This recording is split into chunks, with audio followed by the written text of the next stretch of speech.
Hi, I'm Jason Matthews, owner of Matthews Painting Company near Warsaw, Indiana. We continue our tutorial videos that we show all of our new employees that we train to be professional painters.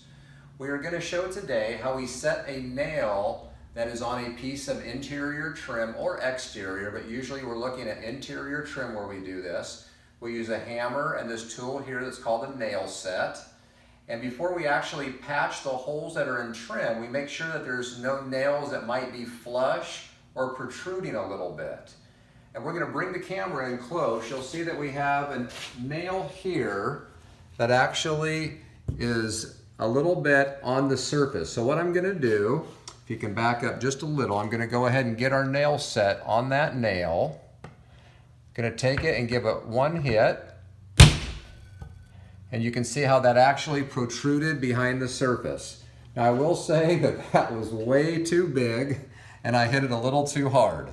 So we're gonna go ahead and try this nail down here. That one is also on the surface. So we're gonna put the nail set on the nail head. I'm gonna hit a little softer this time so I don't make a huge crater. That's a little bit more what we're looking for. It's not as deep, it's under the surface, and now we can actually patch that hole in the trim. If we're making holes this big, we're hitting it way too hard. So I'm glad I did it wrong so I could show you what not to do. And then our basic spackling or feeling of the nail holes and trim is very similar to what we did on the video where we were doing some basic patching on the walls. We use the 3M patch plus primer. We really like this.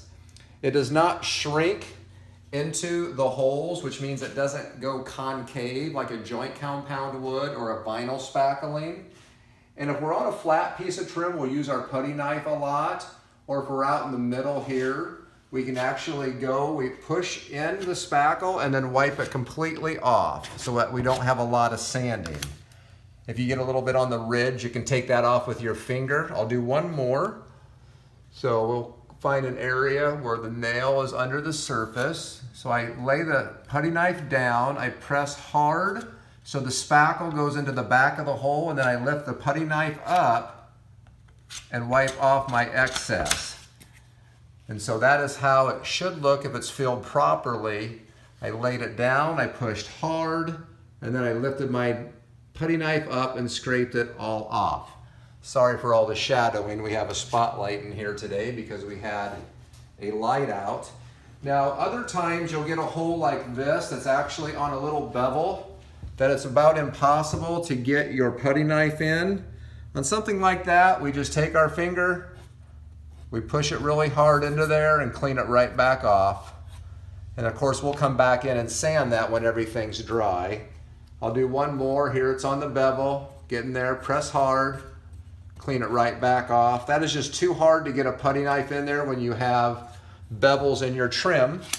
That just covers some basic spackling of filling holes in trim and also setting those nails that are flush. So if you liked our video, give us a thumbs up on YouTube. You can contact us at matthewspainting.com or call us at 574-834-3575.